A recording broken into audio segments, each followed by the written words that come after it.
What's up? Welcome to Tales Tomorrow. I am Morrow, your storyteller for today, and with me I have some more RPG horror stories. But since we are going to get to some RPG horror stories, let me just add a little bit of caveat here in the beginning. We need a day for RPG glory stories, and for that I need some RPG glory story submissions. If you have a glory story that you would love to share, please send it over to my email down in the description below. I can't promise I'll feature all the glory stories, but I feel like we need to have a day of glory story appreciation. Anyway, without further ado, let's get some RPG horror stories for today.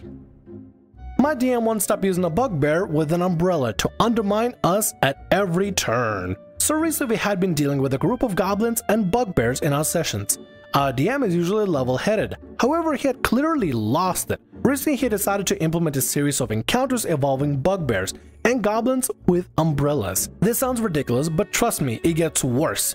These bugbears and goblins use these umbrellas to fly like Mary Poppins. Well, I mean, I know there's broom of flying, but umbrella flying is, can you guys like steal one of those umbrellas and just use it for themselves? Because that'd be nice. Normally this would be okay, but every time we go to attack the leader, our DM shouts, "It's too late, he already flew off." No matter if we are using bows, magic, hell, even magic missile misses, which shouldn't be possible, and he will then say something like, "He already flew off, it's too late now." Since he uses this bugbear to undermine our party at every turn, like kidnapping NPC we're talking to by swooping in and flying away mid-conversation, the worst instance of this was us fighting one of the big bad bosses we had been tracking down for a year in real life.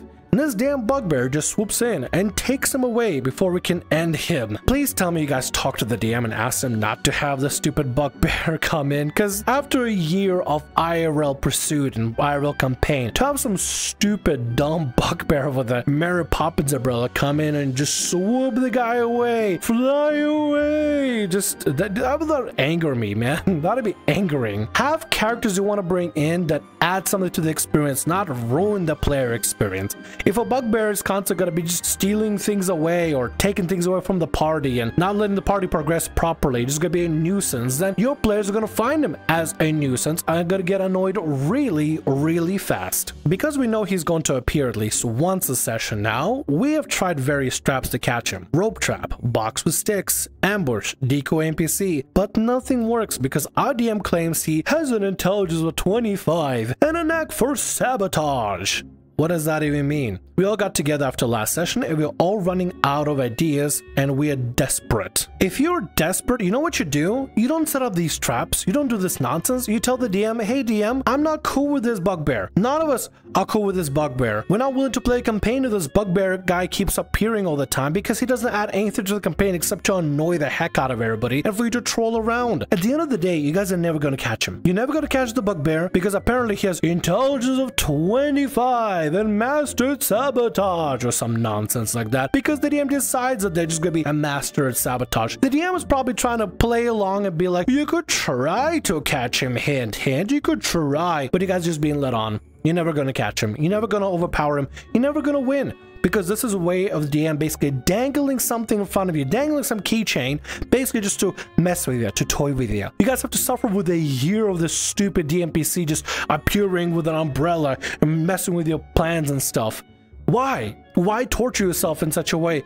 Free yourself. Free yourself, children. Run free. You don't have to play with this bad DMPC. There's more games and more pastures to explore. We're going to try the giant glue trap next session, and hopefully that will solve our problems. He's been doing this for the past 2 months, and we're all at our wits' end. We'll bring it up to him how ridiculous and impossible to deal with this. He just says, "Well, I can think of many ways you could stop him," and then just brushes us off. Recently, he hasn't even been just kidnapping NPCs, but also swooping in and stealing our rations and magic items. The game is nigh unplayable at this point. There's nothing we can do. Don't play this DM's little mini game. Just don't play with this DM at all. Clearly this DM doesn't care for what y'all want to do and just wants to mess with you guys just for the sake of it. I know ways you could deal with him. Yeah, by quitting a stupid game, because this is nonsense. This makes no sense. This game is literally the Sisyphus effect. It's the man trying to push the rock up a hill. It's pointless. In case some of you were curious tonight, we had a session again and attempted the glue trap plan. It worked at first. He got caught in the glue trap and we were about to finally finish him off when the unthinkable happened. A dragon we hired to kill him that he shot down in an earlier session apparently got bribed by him and freed him moments before we could finish him. He cackled as he flew off on his umbrella again, taunting us all. One of our players just got up and silently left, and you know what he said? Well, this is his loss, I guess. Also, we're not going to ditch our DM.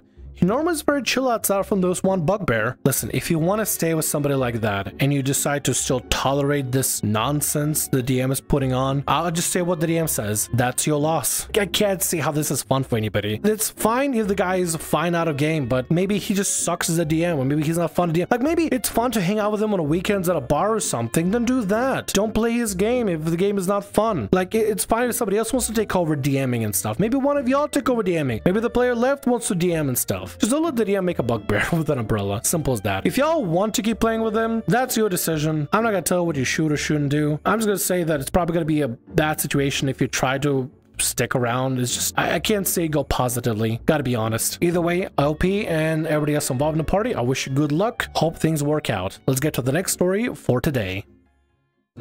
Professional DM sabotages my game.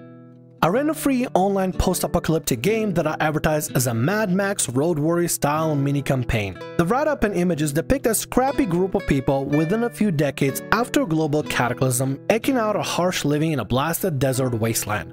High-speed chases in a rusty cars and motorcycles, spiked leather, improvised weapons, etc. The kind of place you need to fight to survive. The first person to join is a talkative guy who touts himself as a professional GM who runs daily games, friendly and excited to be a player after having to run all the time. Understandable, and I'm glad to have an experienced person on board. From day one, he starts posting a lot of goofy memes and animated GIFs on my dedicated Discord server for the game. It seems excessive, and it gets kind of annoying when my announcements about the game get spammed off the screen, but I write it off as simple enthusiasm.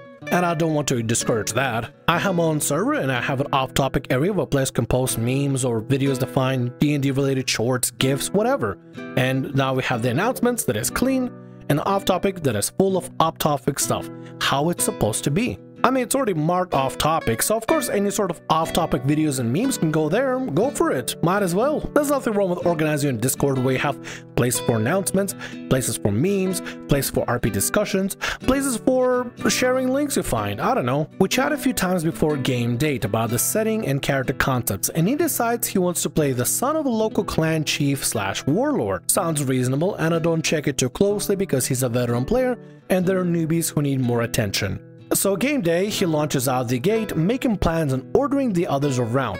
This can sometimes happen unintentionally with proactive forever GMs who are used to running the show. But in this case, he justifies it in-game by the fact that he is the son of a war chief, and that makes him the natural leader. Oh no, this guy's turned into a main character syndrome immediately. This is a group of strangers, so you can imagine that everyone starts to bristle at this. I try to mitigate as best as I can by limiting his speaking time and asking each person individually what they do during the action, so as not to allow the guy to speak for others.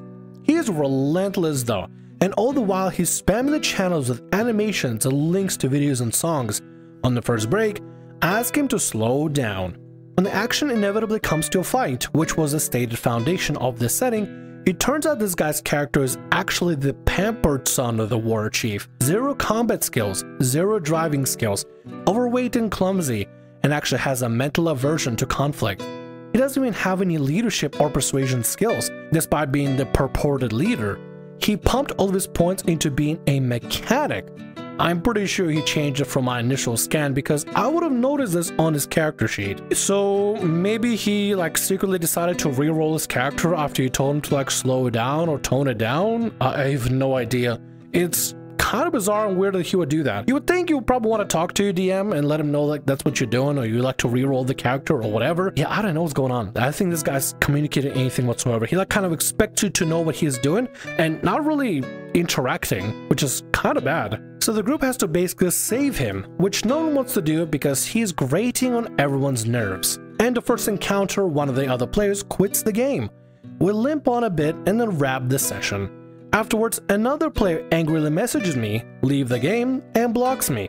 The campaign is dead, and lost the motivation to recruit anyone else. Oh, that is rough. I am so sorry. Like, how bad was the guy specifically to try to make people just rage quit without talking to you in the first place? I mean, maybe he was actually that bad. Were the signs obvious? Maybe were the signs obvious? Like, genuinely from like person to person. If it was really that bad and the signs were very obvious and people were clearly getting peeved with the guy, I guess my biggest question would be, did you get to talk to the players about this? Did you notice that they were getting annoyed and peeved with the guy? Did you have a sit down, a conversation? Or is this just one of those things that sort of been building up and sort of boiled over into just people rage quitting? Because if it's been building up and boiled over to people rage quitting, then oh, that is a rough situation to have. It was my fault for being lulled by this guy's disruptive behavior and interpreting it as misplaced enthusiasm.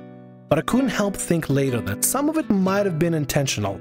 The guy bragged about how many thousands of hours he logged running games, so you would think he would know what will fly as a decent player and what is just being a problem. Okay, I'm gonna stop you right there. Anybody that brags about the amount of hours they have in something typically means they probably don't have that many hours in something, or they need to brag about it to feel confident about things. And let me tell you, from my personal experience, I've seen a lot of people with like an ego trip. A couple of people from the VR chat roleplay community saying that, oh, I've done this many hours of roleplay, I've been in this and that, I've been main cast and stuff. If you gotta brag about a roleplay character that you played in a VR chat roleplay, then something's definitely going on there. Some sort of insecurities are definitely shining through, and if you need to tote authority over somebody because of the hours you invested in something, kind of makes you feel like you are insecure about stuff. Like, I don't talk about any sort of hours I invested in making avatars or making models or anything. I keep it down low for myself because at the end of the day, who cares? Who cares how many hours I invested into making models and what kind of models that I made? I am here reading RPG horror stories. That's all that matters. But imagine if out of nowhere I started doing this in my readings of RPG horror stories. In my experience, in my calculation, I read 7 billion words when it comes to RPG horror stories, and as an expert, I think it just would be weird. You don't have to tell that you're an expert or a professional or have so many hours. It's fine to have pride behind something you did, like, right? Like maybe you worked as an engineer for so many years and you have such good, amount of accolades and stuff. But there's a difference between having pride and bragging about it, right? It's fine to be prideful in the work that you put in the amount of hours you invest into something, whether it's a craft or a study or what have you, but it's a whole other thing if you brag about it. If you have to brag about it or bring it up, maybe it's because of insecurity, or maybe it's because you don't think people take you that seriously, or it's not a big deal and stuff, and you really want other people to think it's a big deal. It just kind of rubs me the wrong way when somebody tries to do like an EP measuring contest with mentioning how many hours they invested doing this, that, or other, There's nothing wrong with being proud of yourself for the work you've put in, but it's a whole other thing bragging about it. Bragging about how many hours of D&D sessions you ran. It's not gonna matter if you're a bad DM. If you ran all these hours and you ran them poorly, that's not much of an accolade, really.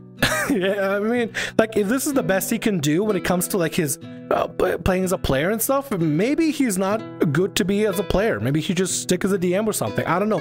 Maybe he was just really bad at DMing. Maybe he is bad at DMing and he's just bragging about the fact that he put in so many hours running games poorly. I don't know. It's hard to tell. Not sure if he really did it on purpose or why he would want to, but he certainly should have known better. Anyway, now I'm a lot more cautious person setting up games with strangers. Whether it was intentional or not, at the end of the day, it kind of was the crux of the problem. You can assume so, but like, you don't know what's happened. Maybe there's something happened in the background, maybe we're missing context. Either way, probably the last lesson, the last sentence of this story is good. Be very conscious and conscientious.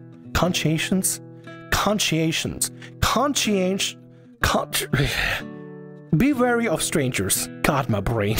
Sorry. And with that, that's gonna be all our stories for today. I want to thank you very much for watching, and thanks so much for being here. If you like what I do, consider subscribing to the channel and leaving a like. Also, if the RPG Horror Stories ever goes down, or if you want to submit your own personalized horror story, email is down in the description below. I'll see you again in more Tales Tomorrow. Bye-bye.